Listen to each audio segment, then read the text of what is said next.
Merhaba sevgili arkadaşlar, Bir Yumakla Gelenler YouTube kanalıma hoş geldiniz. Bugün sizlere önümde görmüş olduğunuz bu boyunluk modelinin yapımını anlatmaya çalışacağım. Boyunluğumuz gerçekten çok şık, çok güzel bir model oldu. Şöyle iki katlı olarak kullandım. Açabiliriz. Bu kısmı lastik modelden oluşuyor. Bu kısımda böyle modelli tam boyun kısmınıza gelecek çok güzel bir modeli var. Böyle uzunca örüyoruz. Şerit halinde öncelikle bir zincir çekiyoruz. Onu birleştiriyoruz ve yuvarlak halinde örüyoruz arkadaşlar. Lastik model olarak. Sonra istediğimiz uzunluğa geldiğinde, şu uzunluk istediğimiz uzunluğa geldiğinde buradaki modelle devam ediyoruz. Bunu eğer hani bu kadar uzun yapmak istemezseniz, yani kıvırarak kullanmak istemezseniz eğer yarım ölçü yaparsınız ve böylelikle hiç kıvırmadan kullanabilirsiniz arkadaşlar. Ben böyle kıvrılmalı bir model yaptım. Yetişkin olarak çalıştım. Videonun içerisinde ölçüden bahsediyorum. Nasıl ölçü almanız gerektiği ile ilgili bilgiyi veriyorum arkadaşlar. Ona bakarak hani yeni doğan işte 1 yaş, 2 yaş, 3 yaş hepsini ayarlayabilirsiniz o ölçü verdiğim bilgiyle birlikte. Bunun için bir yumak bitirdim. İkinci yumaktan da biraz kullandım arkadaşlar. Bu ölçü için. Kullanmış olduğum ipim şöyle akrilik bir ip kullandım. İstediğiniz bebe yünleriyle yapabilirsiniz. 100 gram 250 metrelik bir iptir. Tığ olarak da şöyle göstereyim, 6 numara 3,5 milimlik bir tığ kullandım. İpime uygun bir tığ kullandım arkadaşlar. Evet, modelim bu şekilde. Şimdi isterseniz modelimizin yapımına geçelim. Geçmeden önce küçük bir hatırlatma yapmak istiyorum. Kanalıma abone olmayı, bildirimleri açmayı ve yorumlarınıza da destek olmayı unutmayın. Hepinize kolay. Evet arkadaşlar, boyunluğumuzun yapımına geçiyoruz. Bunun için 40 santimlik bir zincir çektim. Öncelikle boyun kısmınızı ölçeceksiniz. Boyun kısmınız mesela benim 36 geldi arkadaşlar. 4 fazlasını çekerek, yani 4 fazla santimini yaparak başlıyoruz. 36 artı 4 40 santimlik bir zincir çekmiş oldum. Çünkü bunu böyle yuvarlak yapacağız ve üstte hani baştan aşağıya giyeceğimiz için bizi çok zorlamaması için böyle 4 fazlasını çekiyorum. Eğer siz derseniz ki 4 fazlası benim için az, 5 santim fazlasını da çekebilirsiniz. Yani 36 ise 5 fazlası 41 santim yapar. O şekilde de yapabilirsiniz. Böyle zincirlerinizi de birazcık gevşek gevşek çekin arkadaşlar. Bakın böyle esneyen zincirlerimiz olmuş olacak. Şöyle nasıl gevşek çekeceğiz onu da yine göstereyim size. Şimdi bakın şöyle. Böyle hafif uzatıyorum. Zincirlerimi çok hafif uzatarak çekiyorum. Sonrasında hiçbir sıkma yapmıyorum. Bakın uzattım, hiç sıkmadım. Uzattım, hiç sıkmadım. Uzattım, hiç sıkmadım. Bu şekilde zincirlerimizi çektiğimizde bakın şöyle esneyen zincirlerimiz olmuş olacak. Ve baştan giyerken de bizi hiç zorlamayacak. Şu anda yapacağım tekniği de yapınca hiçbir zorluğumuz olmayacak arkadaşlar. Şimdi öncelikle bunu şu zincirimizi şöyle düz bir şekilde düzleyerek en son ilk zincirimle birlikte birleştireceğim. Buradaki ilk zincirle birleştireceğim. Benim toplamda 75 tane zincirim var burada. Ve 75 tane de üzerine trabzanım olacak. 75 tane zincirim 40 santim geldi. Bu iple ve bu tığ numarasıyla arkadaşlar. Şimdi 3 tane zincir çekiyorum. 3 tane zincirimi çektim. Şimdi bakın bu şekilde zincirimiz şöyle düz. Hemen arkasını döndürüyorum. Şöyle bombeler var. Bakın bombelerimiz var burada. Görüyorsunuzdur. Bu bombelerden işlemlerimizi yapacağız ki zincirimiz takılmasın. Böyle esnek bir zincirimiz olsun. Şimdi batıyorum, ilk bombemden yapıyorum. Ve ikili trabzan yapıyorum. İpimi doladım. Geçiyorum diğer bombeye. Burada da yine aynı şekilde bombelerden alarak ikili trabzanlarımızı yapıyoruz. Zincirimi sayıyorum. 2 4 tane trabzanım oldu. Sıra sonunda zincirim dahil 75 tane trabzanım olacak. Sizin 40 santim kaç tane zincire geldiyse o kadar trabzanınız olması gerekiyor arkadaşlar. Onu dikkat edelim.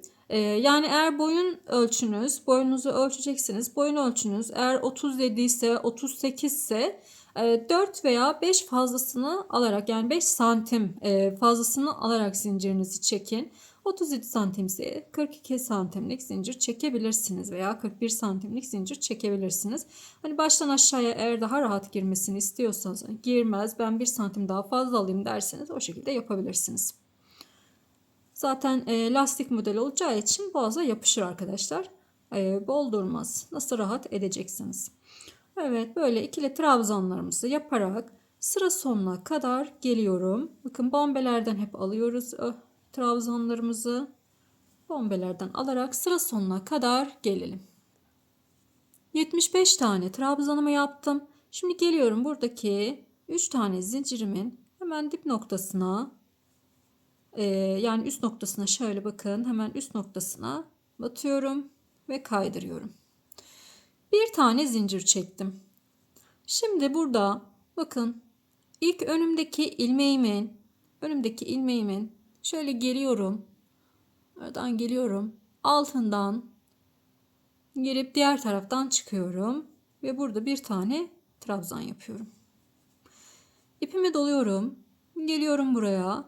Burada da yine bakın şöyle 2 tane ilmeğimin altından girdim. İpimi alıyorum ve trabzan yapıyorum. Burada 2 tane trabzanım, ön lastiğim olmuş oldu. Şimdi ipimi doluyorum. Arka lastik yapacağız. Bunun için örgümün arka tarafından geliyorum. İlmeğimin önünden girdim, arkaya geçtim. Tekrar ipimi alıyorum ve geri dönüyorum. Burada ikili trabzan yapıyorum. İpimi doladım. Bakın örgümün arka yüzünden öne doğru geldim. Trabzanımın üstünden geçiyorum diğer tarafa. İlmeğimi aldım ve geri geldim. Burada da 2 tane trabzan yapmış olduk. Arka lastik. İpimi doluyorum. Şimdi 2 tane ön lastik yapacağım. Bunun için bakın örgümün ön yüzünden ilmeğimin altından giriyorum. Alıyorum. Trabzan yapıyorum. Yine yanındakini de aynı şekilde örgümün ön yüzünden ilmeğimin altından girdim ve ilmeğimi alıyorum. İpimi doluyorum. Sıradaki ilmeğimi örgümün arka tarafından öne doğru geliyorum. Boşluktan öne doğru geldim. İlmeğimin üzerinden geçtim. Arka tarafa tığımı çektim. İpimi doladım. Tekrar arkadan öne doğru geliyorum. İlmeğimin üzerinden geçtim ve çıkardım. Şimdi ön lastik, 2 tane ön lastik yapıyoruz. 2 tane de arka lastik yapıyoruz arkadaşlar. 2 ön lastik, 2 arka lastik.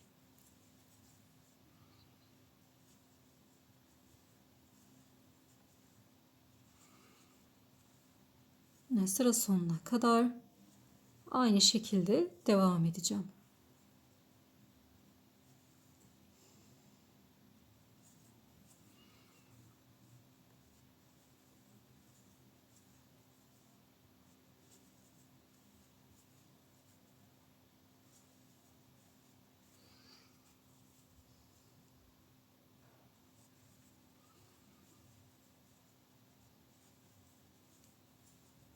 Evet. Şimdi sıra sonuna kadar gelelim. Evet, sıra sonuna kadar geldim. Şimdi sıra sonunda bir tane, bakın şöyle bunu sökeyim. Şimdi benim bir tane burada 3 tane zincir çekmiştim. Arka lastik olarak bir tane denk gelmiş oldu. Ama benim aralarda 2 tane lastiğim olacak. O zaman ne yapıyorum? Bu zincirime 2 tane arka lastik yapıyorum arkadaşlar. Burada bir artırıma gitmiş oldum. Evet, şimdi birleştiriyoruz. Evet, şimdi bir zincir çekiyorum tekrar. Burada ön lastiklerimi şu şekilde önden yine alıyorum. Trabzan yaptım. Bakın bunu böyle yine önden aldım. Buradaki 2 taneyi de yine arka taraftan alıyorum. Zaten kendini belli ediyor. Önden ve arkadan alınanlar. Arkadan alınan böyle küçük trabzanlar şeklinde gözüküyor. Öndekiler de kabartı şeklinde gözüküyor arkadaşlar. Şöyle arkadan alıyorum. İkincisini de yine arkadan aldım. Öndekileri önden alıyorum. Arkadakileri de arkadan alıyorum. Şimdi bu ilk sırayı yaptığınızda kafanızdan bir geçirin arkadaşlar. Bakın zorlanıyor musunuz, zorlanmıyor musunuz diye. Zaten böyle hani toplamasına bakmayın. Model zaten böyle esniyor. İlk sırayı da söylemiş olduğum teknikle yapmış olduğumuz için orada bir çekme yok. Direkt esniyor arkadaşlar. Bakın gayet güzel esniyor. Yani ben baktım, hani ölçtüm, benim başıma gayet rahatlıkla girdi. Sizler de isterseniz ölçerek bakın. Eğer girmiyorsa uzatabilirsiniz ilk baştaki zincirinizi. Ama mutlaka girecektir. Çünkü ben deneyerek size ölçü verdim. Kendimle deneyerek ona göre ölçüyü ayarladım. Hani kaç santim fazlasını çekmemiz gerektiği baştan girmesi için onu ayarlayarak ölçü verdim. Ama olabilir, hani girmeyebilir. Onun için ilk sırayı yaptıktan sonra bir ölçmenizde fayda var. Ön lastiklerimizde ön lastik, arka lastiklerimizi de arka lastik olarak alıyoruz. Şimdi bu şekilde yine sıra sonuna kadar gelelim. Evet, sıra sonuna geldim. Burada 2 tane arka lastiğim vardı. Bu arka lastiklerimizi de alıyoruz. Evet. Ve şu bir tane zincir çekmiştim. Bununla da birleşimimi yapıyorum arkadaşlar. Evet. Yine bir zincir çekiyorum. Yine ön lastiklerimizi ön lastik olarak,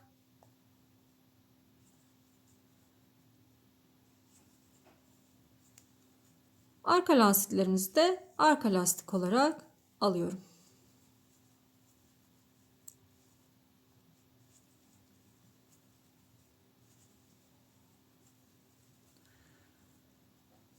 İki ön lastik, iki arka lastik şeklinde devam ediyoruz arkadaşlar. Şimdi ben bunu ne kadar öreceğim? Yani bir 20 santim garanti öreceğim arkadaşlar. Sonrasında bakacağım. Yani birkaç santim ördüğüme bir bakayım. Çünkü ben bunu katlayarak kullanacağım. Yani katlamalı bir model olacak bu üst kısmı, boyun kısmı. Örnekli kısma kadar. O yüzden ben bir yapayım. Kaç santim ördüğümü sizlerle paylaşacağım. Sizler de örün, ben de öreyim. Zaten bir saniye sonra 20 santim uzunluğunda ördüm. Burası tam 20 santim ördüm arkadaşlar. Eğer daha geniş istiyorsanız, daha uzun istiyorsanız daha da uzun yapabilirsiniz. Ama 20 santim yeterli bir ölçü. Şöyle kıvrıldığında gayet hani boyun kısmında güzel duruyor. Şimdi şu son kısım, şu kısmı katladığımızdaki görüntüdeki şuraya bir kenar oyası gideceğiz. Öncelikle 3 tane zincir çekiyorum. 2-3 tane zincir çekiyorum. İpimi doluyorum. Hemen şöyle, hatta önce bir sık iğne yapalım. Bir dakika. Bir zincir çektim. Hemen dibine bir tane sık iğne yaptım. Ve 3 tane zincir çekiyorum. İpimi doluyorum. Bu 3 zincirin hemen şöyle dibinde bir tane ilmeğim var. Şöyle gösterelim. Bakın hemen dibinde şöyle bir tane ilmeğim var. Buna bir tane ikili trabzan yapıyorum. Aynı yere bir tane daha ikili trabzan yapıyorum. Evet. Şimdi iki tane atlıyorum. Bakın ilmekleri iki ilmek atlıyorum. Üçüncü ilmeğime sık iğne yapıyorum. Tekrar 1, 2, 3 zincir çektim. İpimi doluyorum. Bakın burada kendini belli ediyor. Hemen şurada bir tane ilmeğim var. Bu ilmeğimden alıyorum, uzattım. Bir tane trabzan yaptım. Tekrar ipimi doluyorum ve aynı ilmeğime, aynı yere tekrar bir tane daha trabzan yapıyorum. Ve yine iki tane atlıyorum. Üçüncüye sık iğne yapıyorum. Burada böyle bir kenar oyası oluşmuş oluyor arkadaşlar. Şimdi tekrar 1, 2, 3 zincir çekiyorum. Ve yine şöyle bakın tek ilmeğimden alıyorum, uzattım. İkili trabzan yaptım. İpimi doluyorum. Aynı yere tekrar tığımı takıyorum ve yine ikili trabzan yapıyorum. Şimdi yine bakın bir tane, iki tane atlıyorum. Üçüncü ilmeğimi sık iğne ile bağlıyorum. Yine 3 tane zincir çektim. İpimi doladım. Hemen şöyle dibindeki bu kısma, belli oluyordur herhalde arkadaşlar. Bakın şöyle. Burada tek bir kanadım var. Oradan aldım. Tekrar aynı yere batıyorum, uzatıyorum. İkili trabzanlar yapıyorum. Ve bir, iki tane atlıyorum. Üçüncüye sık iğne yapıyorum. Tekrar 3 tane zincir çektim. İpimi doladım. Aynı yere, yani 3 zincirimin hemen dibindeki bu kısma batıyorum. 2 çıkardım. İpimi doluyorum ve aynı yere tekrar batıyorum. 2 doladım. 2 kere de çıktım. Ve bir, iki tane atlıyorum. Üçüncüye sık iğne. Bakın kenar oyamız bu şekilde oluşmuş oluyor arkadaşlar. Şimdi tüm kenarı bu şekilde yapacağız. Sonrasında da ipimizi koparacağız arkadaşlar ve diğer kısmın yapılışına geçeceğiz.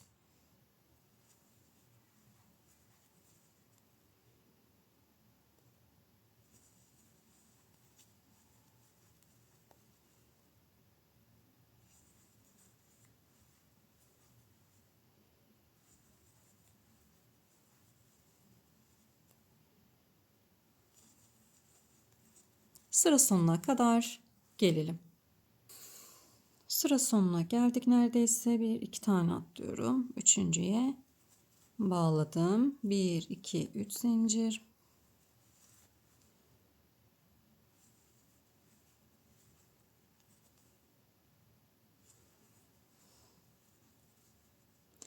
İki. Şöyle hemen şu ilk başlamış olduğumuz yere batıyorum ve kaydırmayla bağlıyorum. Bir tane de zincir çektim buraya. Şimdi ipimizi keselim. Evet, bunu sonra gizleriz arkadaşlar. Şöyle bakın, kıvıralım. Bakın, bu kısmın böyle kenar oyası gayet şık bir görüntü kattı. Katladığınızda gayet güzel bir görüntü katmış oldu buraya. Bu kenar oyasını bu yüzden yaptık. Şimdi geçiyoruz bu kısma. Şimdi burada örneğimizi uygulamaya sıra geldi. Evet, şimdi ipimizi takacağımız yer şu ön lastiklerimizin ikincisinden ipimi takıyorum. Böyle lastik şeklinde takıyorum arkadaşlar. Yine ilmeği değil.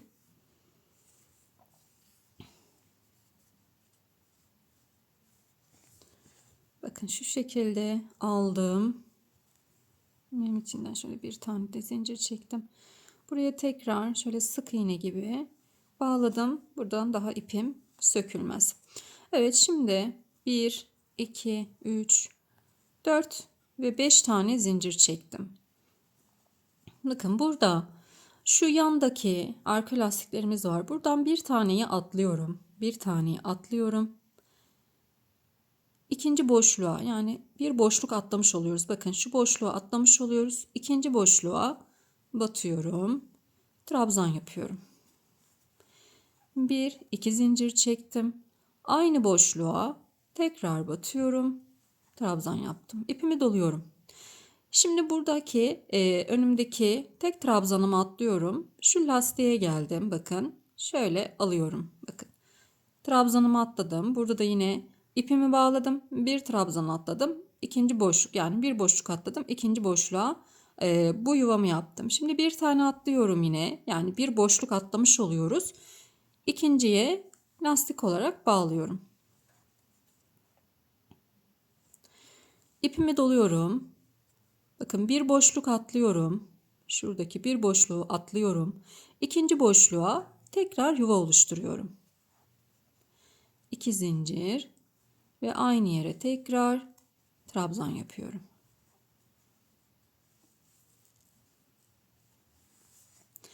İpimi doluyorum. Şimdi burada bir boşluk atlıyorum. Bir boşluk atlayınca bir trabzan atlamış oluyoruz arkadaşlar. Bir boşluk atlıyorum. Hemen yanındakini bu şekilde alttan alarak lastik yapıyorum. İpimi doluyorum. Yine bir boşluk atlıyorum. İkinci boşluğa, yani bir tane atlamış oluyorum arkadaşlar. İkinci boşluğa tekrar bir tane trabzan yapıyorum. Bir, iki zincir ve aynı yere tekrar trabzan yapıyorum. İpimi doluyorum. Bir boşluk atlıyorum. Bakın bunu ve boşluğu geçiyorum. Buradaki trabzanımı bu şekilde lastik alıyorum. Evet, ipimi doladım. Şimdi yuva yapacağız. Şuradaki, bakın bunu aldık. Şurada lastik almıştık. Burası boşluk. Bu boşluğu atlıyorum. İkinci boşluğa yuva yapıyorum. Trabzan yaptım. 2 zincir ve aynı yere tekrar trabzan yapıyorum. İpimi doluyorum. Şimdi ilkini atlıyorum. Bakın ilkini atlıyorum. Bu boşluğu da atlamış oldum. Hemen yanındaki trabzanıma lastik yapıyorum. Evet. İpimi doluyorum. Birinci boşluğa atlıyorum. İkinci boşluğa yuva yapıyorum. 1, 2 zincir. Aynı yere tekrar trabzan yapacağım. Şunu yanlış yere batmışım. Onu tekrar. Bir boşluk atladım. İkinci boşluğa trabzanımı yapıyorum. 2 zincir ve aynı yere tekrar trabzan yapıyorum. İpimi doluyorum. Evet. Bir taneye atlıyorum. İkinciye bu şekilde lastik yapıyorum. İpimi doluyorum. Bir boşluk atlıyorum. İkinci boşluğa yuva yapacağım. 2 zincir, aynı yere tekrar trabzan yapıyorum. İpimi doluyorum. Bir tane atlıyorum. İkincini şu şekilde belinden alarak lastik yapıyorum. İpimi doluyorum. Bir boşluk atlıyorum. İkinci boşluğa yuva oluşturacağım. Trabzan yaptım. 2 zincir, aynı yere tekrar trabzan yapıyorum ve yuvamı oluşturmuş oldum. İpimi doluyorum. Bir tane atlıyorum. İkincinin belinden lastik yapıyorum. İpimi doladım. Bir boşluk atlıyorum. İkinci boşluğa trabzan yapıyorum. Yani yuva oluşturuyorum. Bir yuva, bir lastik şeklinde gidiyoruz arkadaşlar. İpimi doladım. Bir tane atladım. İkincini lastik yapıyorum. Tekrar ipimi doluyorum. Bir boşluk atlıyorum. İkinci boşluğa trabzanımı yaptım. 2 zincir çektim ve aynı yere tekrar trabzan yapıyorum. İpimi doladım. Bir tane atladım. İkincinin belinden alarak lastik yaptım. Evet, bu şekilde sıra sonuna kadar gelelim. Bir yuva, bir lastik olacak şekilde sıra sonuna kadar geliyoruz arkadaşlar.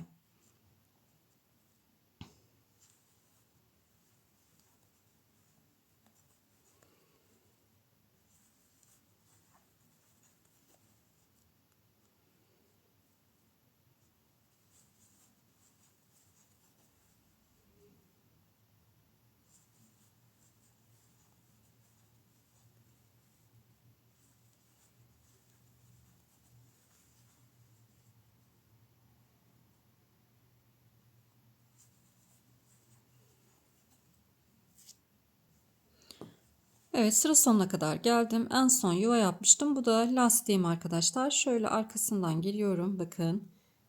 Giriyorum. Lastik şeklinde giriyorum ve içinden çıkarıyorum.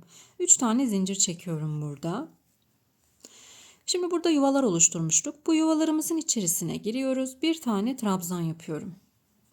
2 zincir, aynı yere tekrar trabzan yapıyorum. İpimi doluyorum. Buralarda da bir tane lastik yapmıştık. Bu lastiklerimizi de yine devam ettiriyoruz. Lastik olarak. Bakın tekrar göstereyim. Bu şekilde alttan alıyorum ve devam ettiriyorum. Yuvamın içerisine geliyorum. Bir tane trabzan yapıyorum. 2 zincir ve tekrar yuvamın içerisine trabzan yapıyorum. İpimi doluyorum. Burada lastik yapmıştık. Bu lastiğimizi devam ettiriyoruz. Trabzan olarak. Yuvamın içerisine bir trabzan, 2 zincir ve bir trabzan yapıyorum. Bakın burada bir lastiğimiz var. Şu yuvalarla karıştırmayın lastikleri. Burada lastiğimizi de yine lastik olarak alıyorum. Yuvamın içerisine bir tane trabzan yapıyorum. 2 zincir. Tekrar aynı yere trabzan. İpimi doluyorum. Lastiğimi de lastik olarak alıyoruz. Bakın bu yuvamın bacağı, bu değil. Hemen yanındaki lastik olarak alıyorum.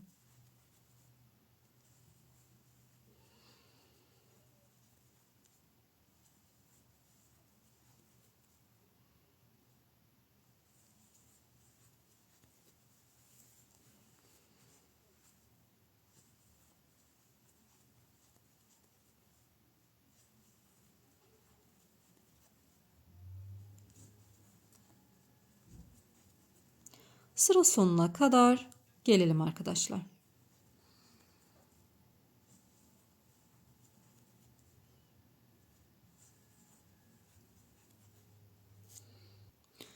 Evet, sıra sonuna kadar geldim. Yine bunu bakın şöyle alıyorum.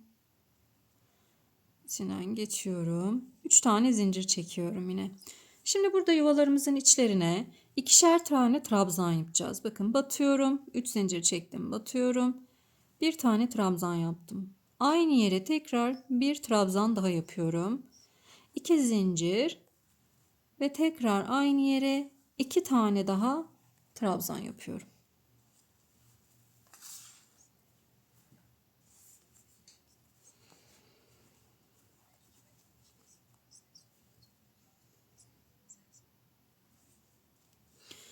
Buradaki lastiğimizi yine lastik olarak alıyorum.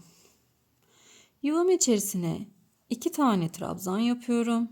1, 2, 2 zincir ve aynı yere tekrar 2 tane trabzan yapıyorum. Buradaki lastiğimi de yine lastik olarak alıyorum. Yuvam içerisine 2 trabzan, 2 zincir ve aynı yere tekrar 2 tane trabzan yapıyorum. Lastiğimi de yine lastik olarak alıyorum.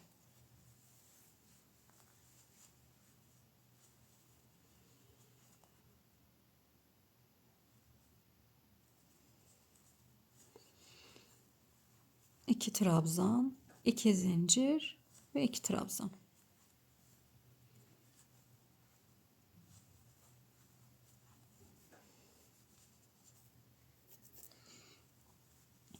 Lastiğimizi de yine lastik olarak alıyorum.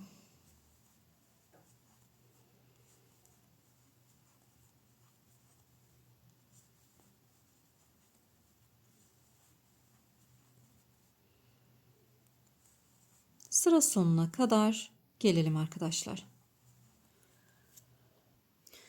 Sıra sonuna kadar geldim. Yine burada 3 tane zincirimi şöyle alttan alarak lastik efekt veriyorum.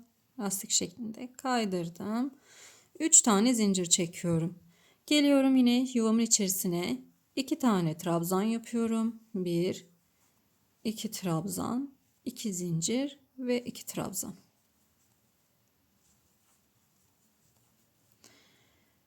Buradaki lastiğimizi de yine lastik olarak alıyorum. Tekrar yuvamın içerisine 2 trabzan, 2 zincir ve 2 trabzan yapıyorum. Ve lastiğimi de lastik olarak alıyorum. Evet. Bu şekilde devam edeceğiz arkadaşlar. Şöyle bir görüntüye de bakalım. Bakın görüntümüz bu şekilde biraz açılmış oldu böyle. Artırma yapmış olduğumuz için. Son bu 2 trabzan, 2 zincir, 2 trabzanı 4 sıra kadar yapmayı planlıyorum. İkinci sıramdayım. 4 sıra kadar yapmayı planlıyorum ama ben bir yapayım. Bir ölçeceğim. Eğer istediğim ölçüye geldiyse sonlandıracağım. Ve son sırayla devam edeceğiz. Ben yapayım. Sizler de yapın. Bir saniye sonra buradayım. Evet arkadaşlar, şimdi sonuna kadar 4 sıra ördüm. Bu 2 trabzan, 2 zincir ve 2 trabzan yuvalarda olduktan sonra 1, 2, 3 ve 4 sıra ördüm tamamen. Şöyle kaç santim oldu bu örnekli kısmın, onu göstereyim size. 8 santim, 8, 7,5 santimlik bir ölçümüz oldu arkadaşlar. Benim için yeterli. Şimdi bakın, şöyle kıvırdığımızda şu kısım kalacak ve yani uzunluk yeterli. Eğer siz daha geniş bir şey istiyorsanız devam edebilirsiniz buradan. Şimdi son bitişini yapacağız beraber. Hemen şuradan yapalım. Evet. Şimdi yuvanın içerisine kadar kaydırarak geliyorum. Bakın, kaydırıyorum. Şuradaki ilmeklerimize batıyoruz. Yakınlaştırayım. Evet, bakın yanındaki şu trabzanın ilmeğine batıyorum. İçinden çıkardım. Yanındakine battım. İçinden çıkardım. Ve yuvamın içerisine geliyorum. Kaydırarak. 2 tane zincir çekiyorum. Ve yuvamın içerisine 5 tane trabzan yapacağım. Zincirimi de sayıyorum. 2, 3, 4, 5 trabzanımı yaptım. Şimdi burada şu lastik olan kısma, bakın şuraya sık iğne ile bağlıyorum. İpimi doluyorum. Yuvamın içerisine geliyorum. 5 tane trabzan yapıyorum. 1, 2, 3, 4, 5. Tekrar bu lastik olan kısma batıyorum ve sık iğne ile bağlıyorum. Evet, ipimi doluyorum. Yuvamın içerisinde 5 trabzan yapıyorum. 1, 2, 3, 4, 5. Lastik olan kısma batıyorum ve sık iğne yapıyorum.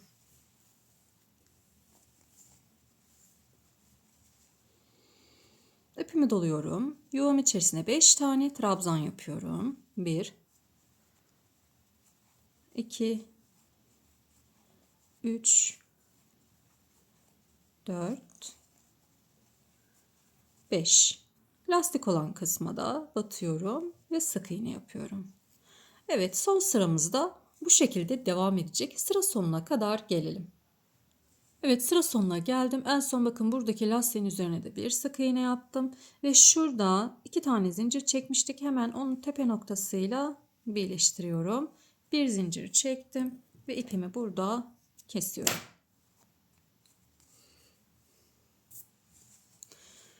Bunu da şöyle iç kısımda ilmeklerin aralarında yürüterek kaybedeceğiz arkadaşlar. Görünmesi istemiyoruz. Örgülerimizi yaptığımız zaman böyle iplerinizi mutlaka gizleyin. Böyle temiz örgüleriniz olsun.